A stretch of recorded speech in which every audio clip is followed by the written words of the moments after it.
Hello, it's me, Philip. It's a quiet Sunday afternoon, and in this video I hope to be installing this Xstation, which I picked up from 8-bit mods quite some time ago. It's been sitting in a box on a shelf ever since. I've dug out my PlayStation 1 here. It's the one with the jacks on the back. It's working fine. If I unmute this, it's playing music okay. It plays the games alright. But I want to install. I've paid for this, I may as well get it installed. I have installed one of these before. A while ago I did a live stream and I installed it using one of these eye loops. And you've got to lift the pins up on the CPU, and you've got to do some quite intricate soldering. And as I was using one of these, you could feel the soldering iron getting warm against the skin on your face, against your face, and it was a bit unnerving.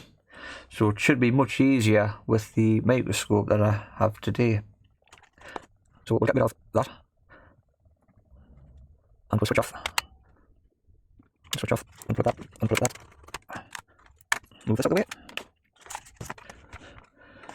So the Xstation is what's called an ODE, which stands for Optical Drive Emulator.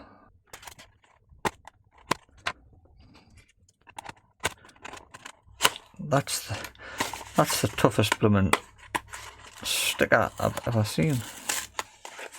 Right, so what have we got?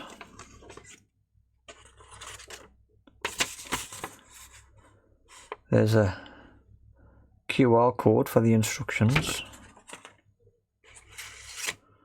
a ribbon cable, some 8-bit mod stickers. So this has to be installed.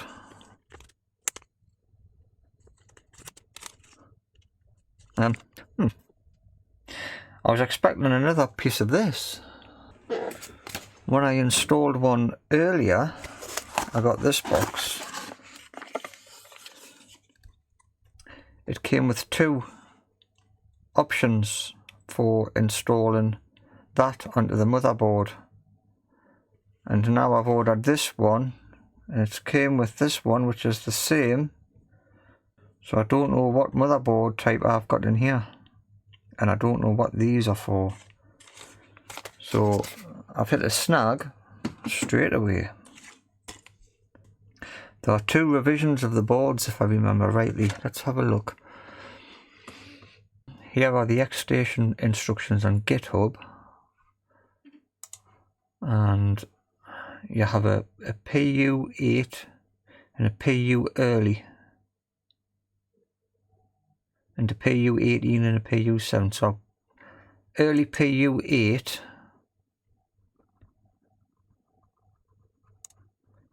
and I'm just looking for this. That uses this one.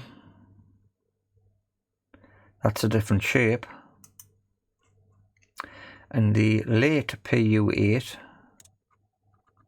probably going to use that thinner one. No, it's not. So what have I been sent? Dear me. PU-18. What does that use? That's that one. That's the one I've got. And a PU-7. That uses a different one entirely. So I've actually ordered, or I've received, the PU-18, which can be found on all. This is a 1000 board, isn't it? 1002. So I need different board. What did I order? Right, this is the company I ordered it from. Sign in. There we go. Blimey, I ordered it in November. For a PU-18 board. which is what I've got. PU-18 board. Right, I'm going to have a look through my box of PlayStations and see if I can find a 5000 model. Right, so I've got this one. This is I've got tested working, and it is a 5552. So that should work.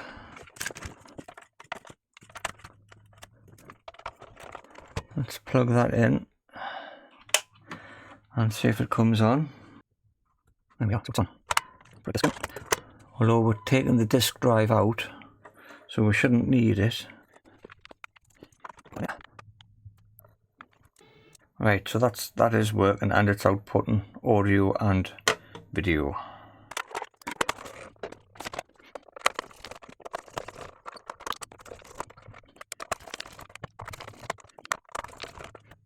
Okay. Right. There we go. Now, this has been switched on, which means there's electricity in this power supply. So here's a warning picture. Don't try this at home. Don't blame me if you electrocute yourself. So we'll disconnect that power supply first. We'll pull out the controllers. I don't know if I need to take them off the board. We'll pull out the ribbon cable here for the CD. Now this actually works, so I'll put that in a bag safely and I'll mark it up so I know where it is. Right, so we're going to go through this bit by bit. I'm going to refer to the instructions as I go along, and I'm on the PU-18 board. PU-18 motherboards can be found in all 5000 models. Please remove all cables from the power supply. Make sure that the power cord is disconnected. Sound advice. So the first thing it says, mine didn't have this on, unless it's under here. We'll take this off. I'm hoping all these screws are going to be the same size. Those two are.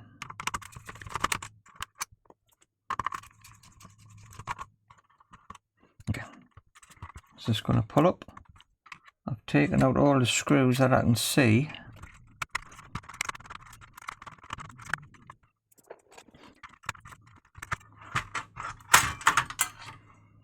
There you go. Right, so it does have the stuff on. It's a bit dusty.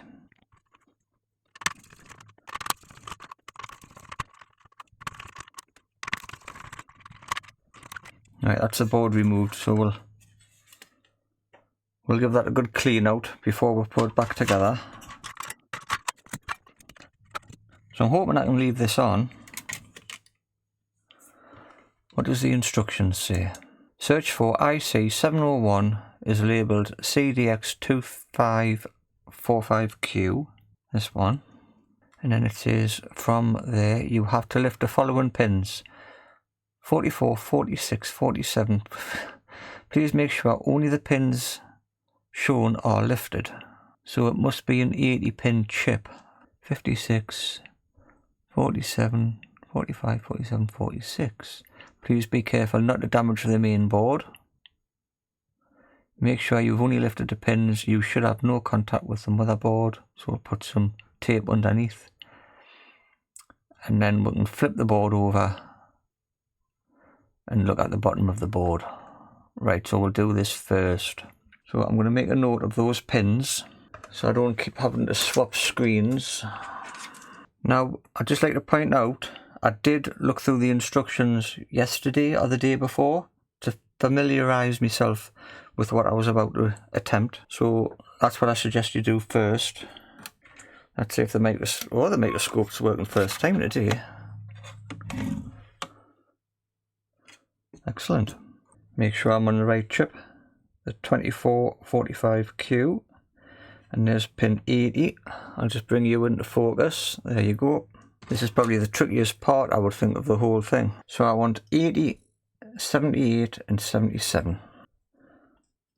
So there's 80, 78, 80, 79, 78 and 77. I'll just tin my soldering iron. So I'm going to go for 77 first, 77 and 78. That moved very easily. I think I'll put my soldering iron in my left hand. Even the scalpel is just a little bit too big to get in. This is a dental toothpick. Looks might be better.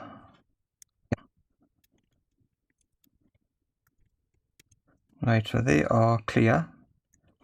And we'll move along here. And the next one was 74. Hang on, move back a bit. So if we count back, 80, 79, 78, 77, 76, 75 and 74. This one. Oh, I did touch that one, but that's okay. And then we'll go down to 56. So about 51, 52, 53, 54, 55, 56.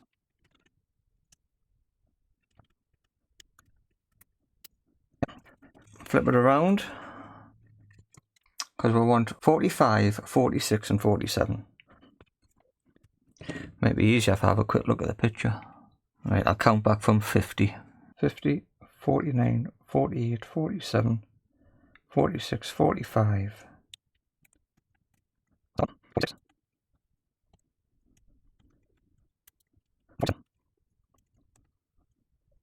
Right. I do have some Captain tape.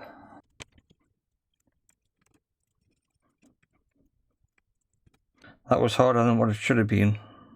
There's no capacitor in the way on this side, so hopefully this is going to be easier. What's happened to my tweezers?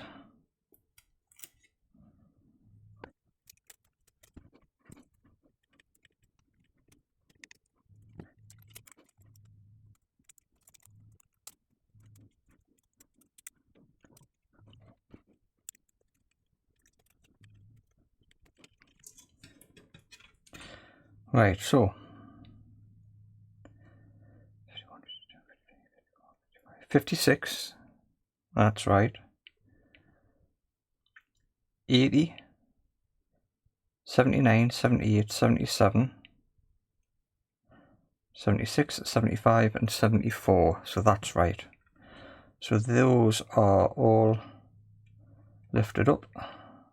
So we can move on to the next part. Right, what's the next part? Please be careful not to damage the main board. Done that, done that. Put some tape under, done that. Now, we have to solder the quick solder board. Focus. Focus on the area marked below. The position is kept very simple and can already be seen at the yellow parts of the QSB. Simply place the QSB on the main board as shown. The yellow markings make it clear. Before soldering the wire pads on the left and the right circle below, slightly scratched. Right, so gotta scratch those two things. Scratch that one up a little bit.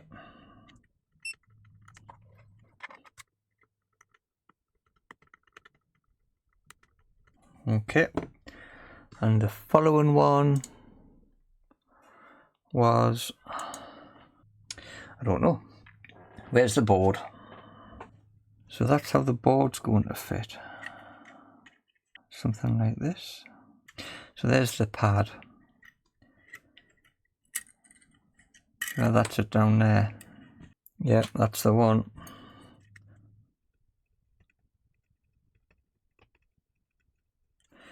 So I've got to solder up all those little yellow dots. There's the two wires that you've got to pay attention to.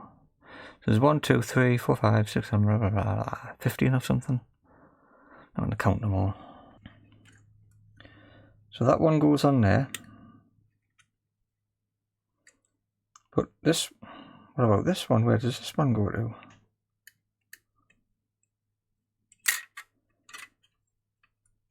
Am I in the right spot?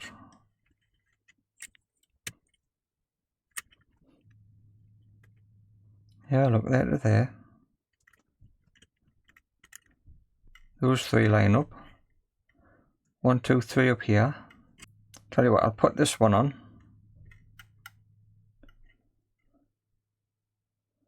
And then we can check the other side.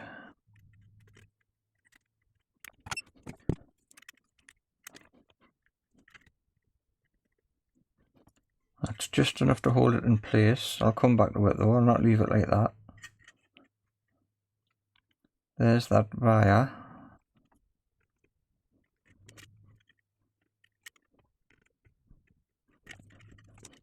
So these look okay. These look okay, that looks okay. Yep, I think that's good.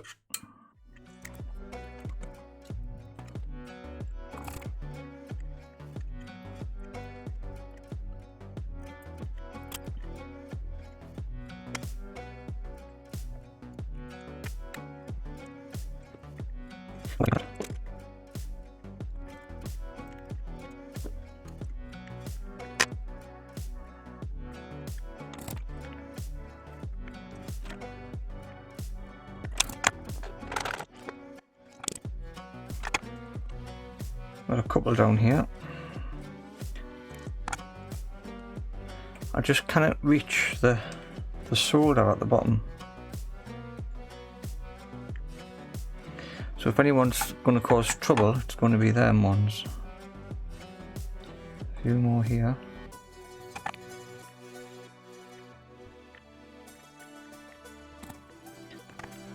I think that's it. If I've missed any, shout out. Can't hear anyone shouting.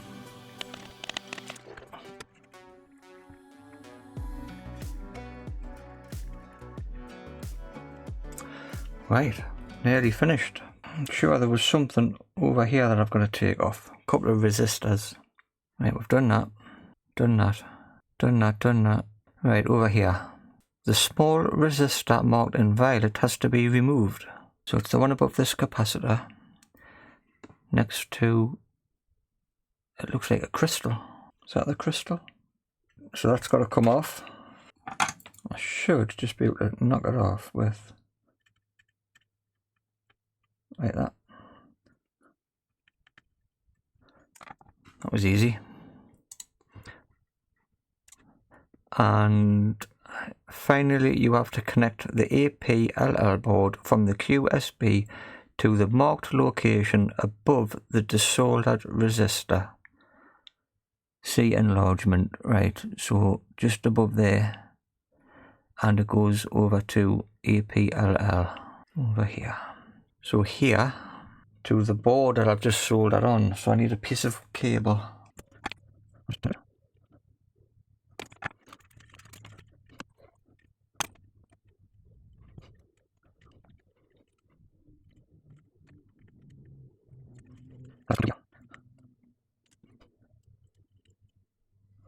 There we go. Is that one okay? Yes, solid as a rock. Right, what's next? I think that's it. So we've done that, we've done that. The difficult part is now finished, but the lower part of the PS1 case needs to be prepared. Cut off the small plastic pin marked below in red. This is necessary to prevent the flex cable from breaking during installation. What's happened? It's suddenly gone very dark. It's the light shining off there. Right. Get rid of that, it's causing problems. I'm going to take off one of these. The one on this side. Don't try to take off all the plastic in one go. Just nibble it. Bit by bit.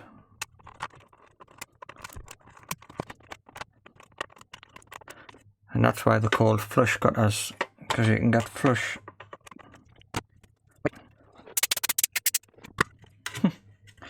Fantastic. What's next? Connect the flex cable to the QSB. Blue side up. When this is done, you can lead the flex cable outside. Okay, blue side up.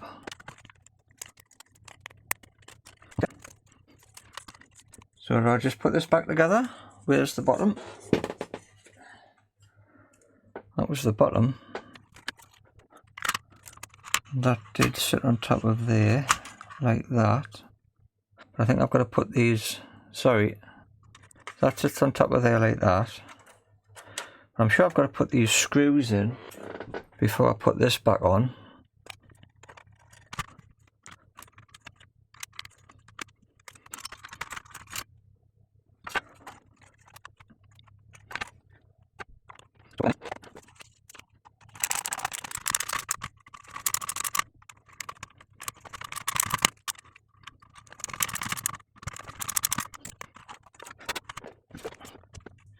Right, so that has to go up through there, I think.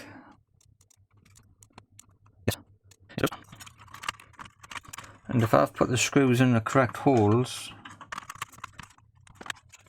I've got 3 left. 1, 2, 3. That's correct. I probably should test it before I do all these screws up.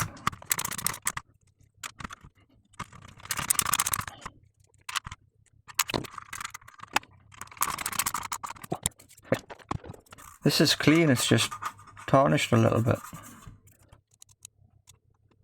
Prepare the PCB and push all 3 spacers into the Xstation board. If you look at it from above, they can be found in the lower right, upper right and upper left.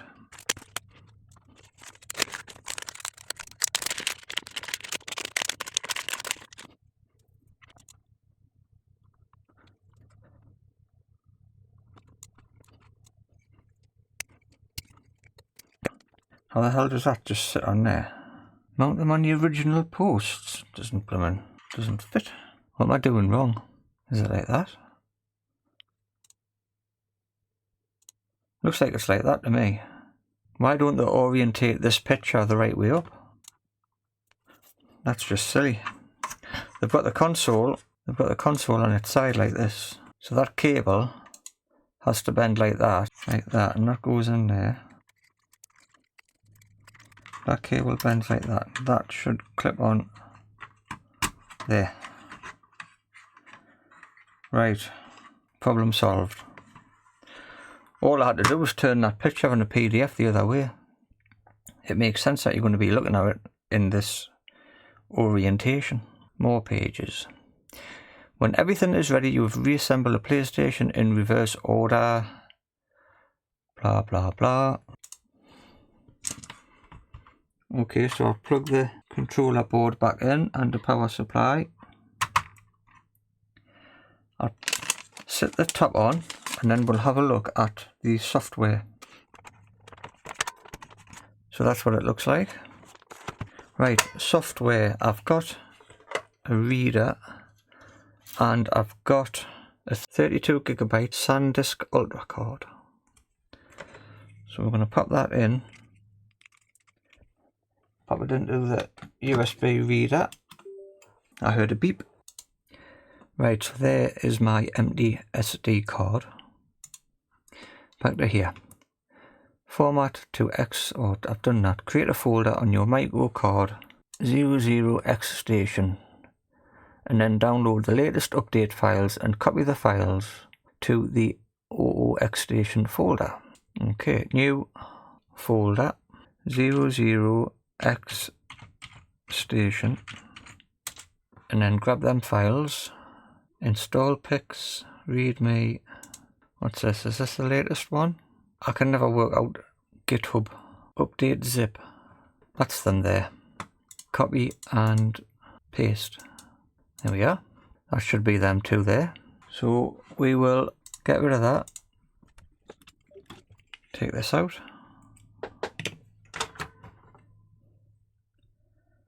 Pop it in there.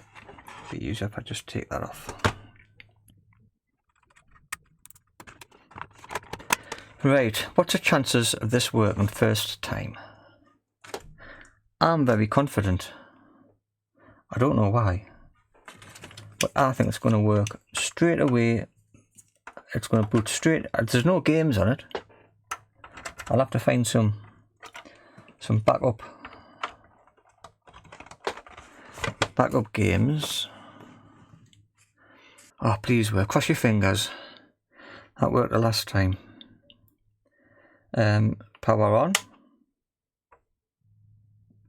It's just whether or not this Elgato capture card is going to work properly. Now I've got a green light. You can just see it. Is this Elgato thing going to play today? There. Got a PlayStation logo and an Xstation. Excellent. Well done, Philip. You clever boy. No games found. Where do I put the games?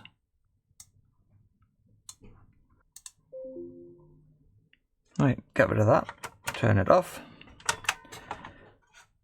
Take my card out. Put the card back in there.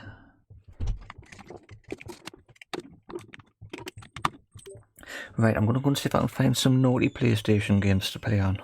Right, try this one. I tried some CHD files, but they didn't work. So I've got some bin and Q files in a folder called C, because that's what the games start with. Come on, Elgato. There we go. Got audio. I've downloaded 2 games. I'll come down to refresh game list. There we go, 2 games. Colin McRae Rally and Crash Bandicoot. Let's see if that starts up Crash Bandicoot. Fast load, full load. Oh, I didn't know there was an option. Fast load.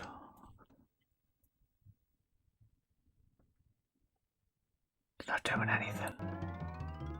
Ah, there we go. Excellent. I'm using a very cheap HDMI AV to HDMI adapter, then going to an Elgato. But I've actually been to AliExpress and I've ordered one of those Bitfunks HDMI encoder things. There we go, start game.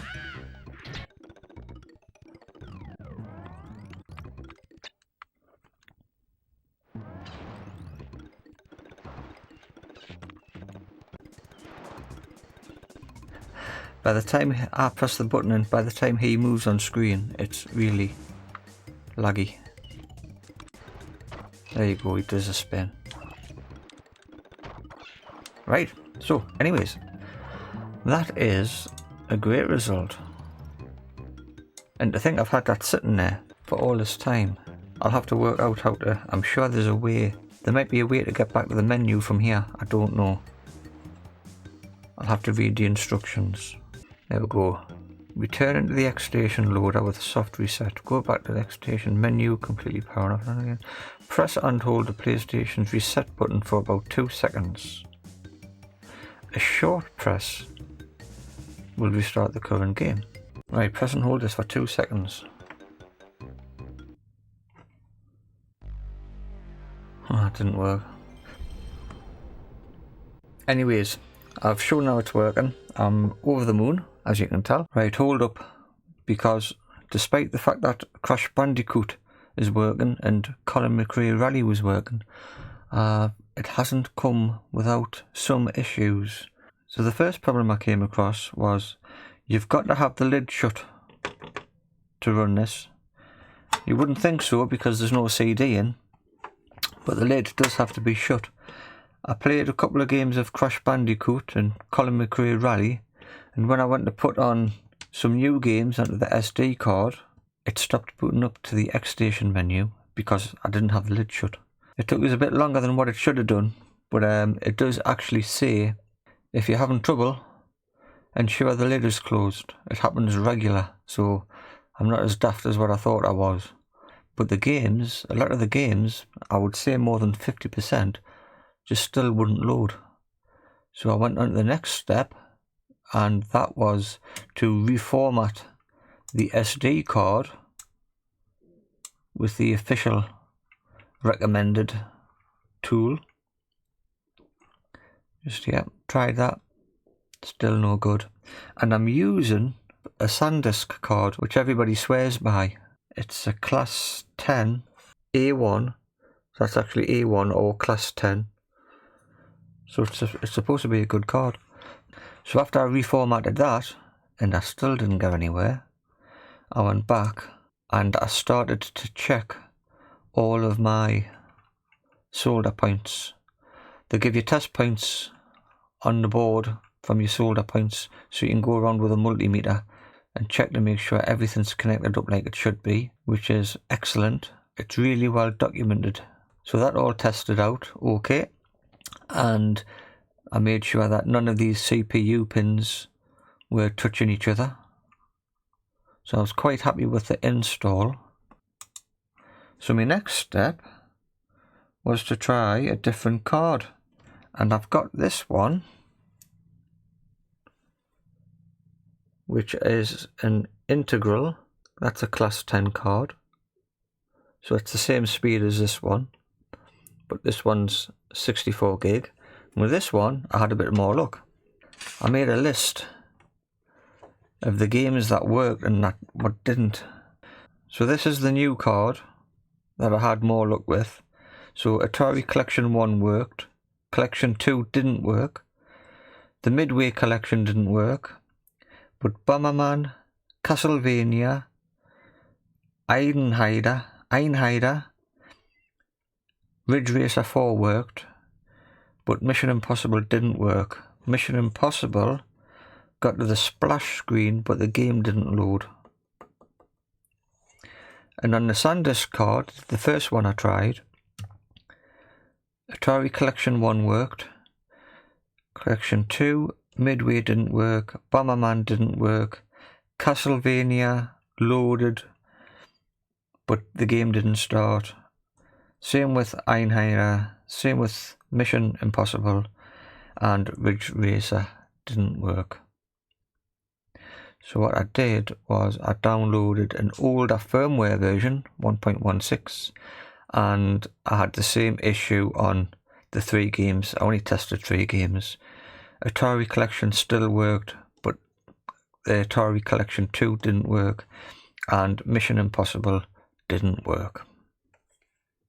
So I'm pretty sure it's an SD card problem.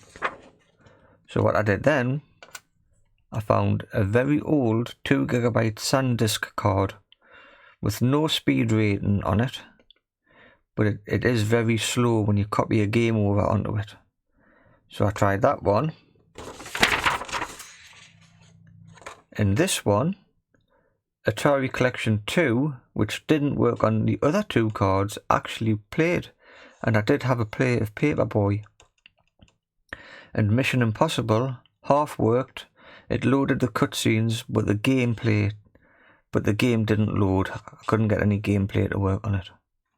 So I've got 3 cards, and I've got 3 different sets of games that work on them. So it must be these old cards.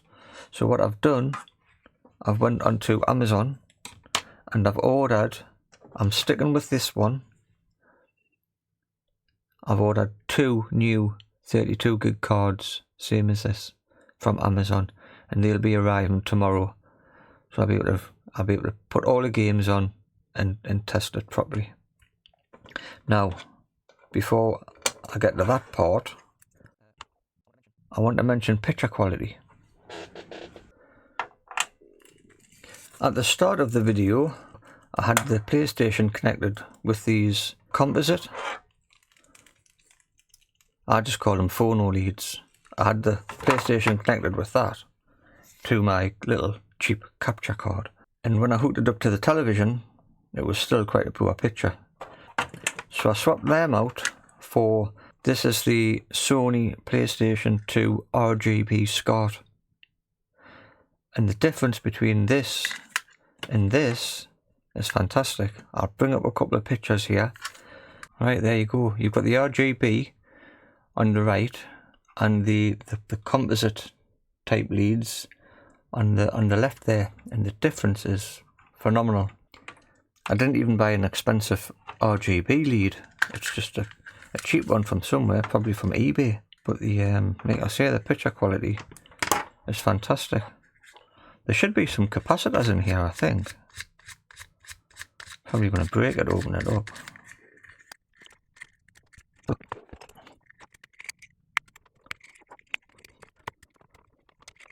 That looks like a hinge. So it must open up from this side. Oh, there you go. Yeah, there's the capacitors. I don't know enough about it, but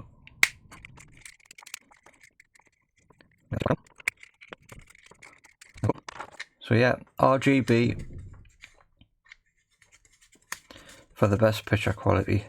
And I also noticed this Einhinder game. Einhinder is a USA version, and if you play it on the composite, it's black and white, but if you play it on RGB, full colour. So it's much better on RGB. You can play the US, I don't know if you can play Japanese games, I haven't tried it because I don't speak Japanese, but you can play the USA versions on here with RGB in full colour. Right, so this should be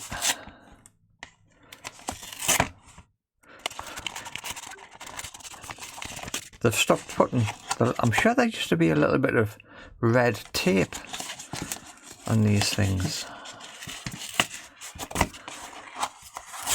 That obviously doesn't work very well.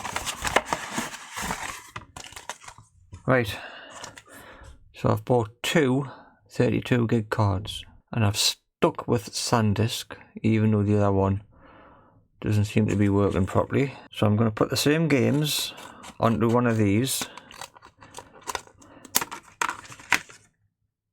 Don't know how I'm going to work out which one's which if I get them mixed up. It hasn't worked out very well, has it?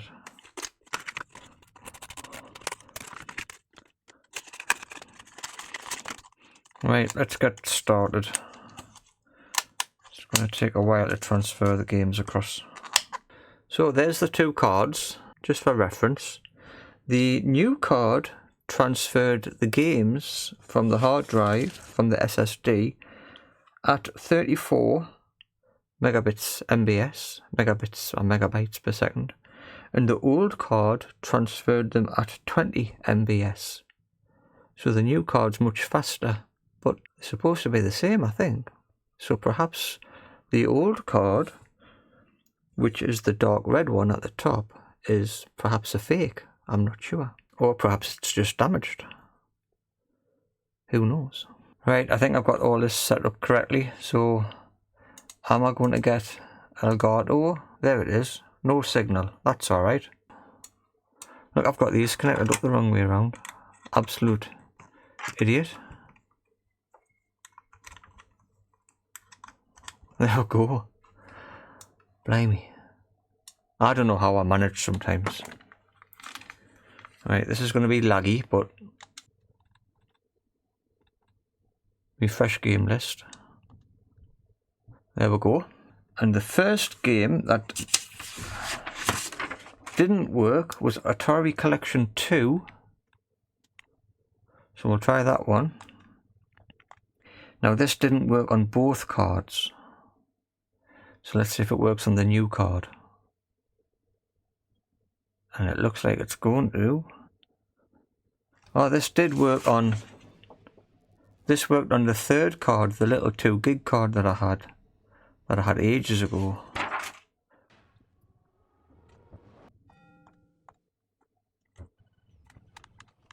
Right, so that's a good sign.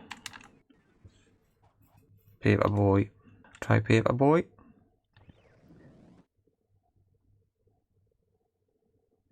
Come on. Come on, is it on? I was just about to say it doesn't take that long. Right, so that's working. So we'll switch that off. We'll try the next one. Now Atari Midway didn't work on both cards.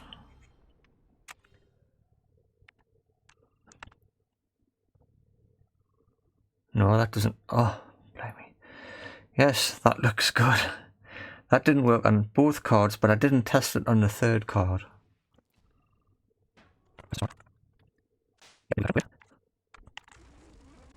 I've got no idea what this is. Blaster. Loading. I think I pressed load by mistake. Good grief, that looks terrible. I don't know what that is. Right, switch off. Bomberman, Castlevania, Einheider. Mission Impossible didn't work on either card, so if this one works, I'll be quite confident that that's the fix.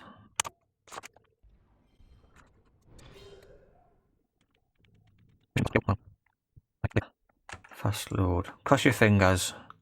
If this works, we'll call it a day. I'm not going to test every one for the video, but if this works and the gameplay starts up and I can move a character, I'm going to call it 100% success. Sometimes it didn't go past this screen. It has. Now I've gotten to this part before, but I've gotten to a part where someone says I've got to meet up with someone and go through a tunnel. I've gotten to this part before. Is it talking on me?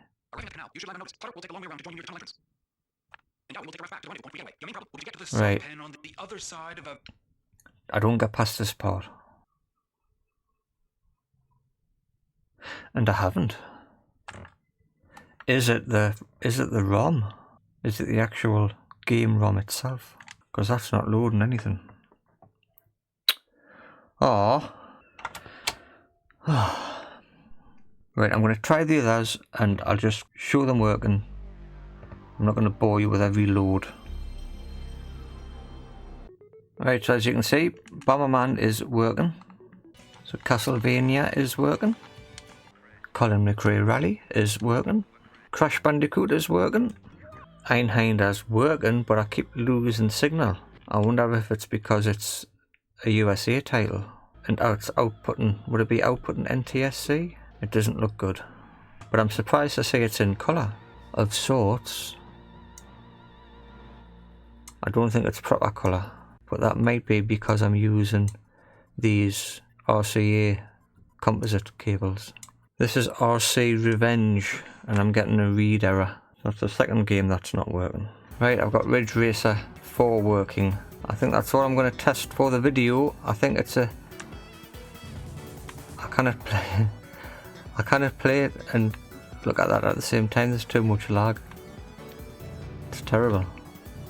Right, that's the end of the video. I've got a couple of games that don't work, but well, you cannot have everything. This is awful. RGB is what you want. I hope you've enjoyed the video. It's been a bit hit and missy. I think it comes down to this card. I'm not sure if this is a legitimate card or not. It's a much darker colour than the original. It could be just old. I think I'll turn this off and I'll compare them underneath the microscope. This is the old one, and this is the new one. There are differences in print, but what's on the back? Made in Malaysia, and this one says made in Taiwan. So the light coloured one, the new one, is Malaysia, and this old one is Taiwan. Like I say, I'm suspecting it could be a fake. What do you think? Right, well, that's it. That's an Xstation installed. So I can put some more games on there and have a bit of a play. It's been nice doing. I've enjoyed it. I think if I was going to do it another one, I would test the points while the board was out.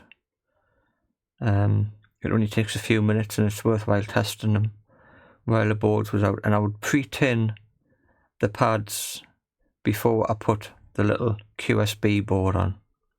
Oh, and make sure you buy the right board for your right motherboard on the PlayStation. Luckily, I had a spare 5000 series one. Otherwise, I would have been in trouble. Anyways, that's it for today's video. I hope you've enjoyed it. Perhaps you've learned something. Perhaps you've learned how not to do something. And I hope to see you all in the next one.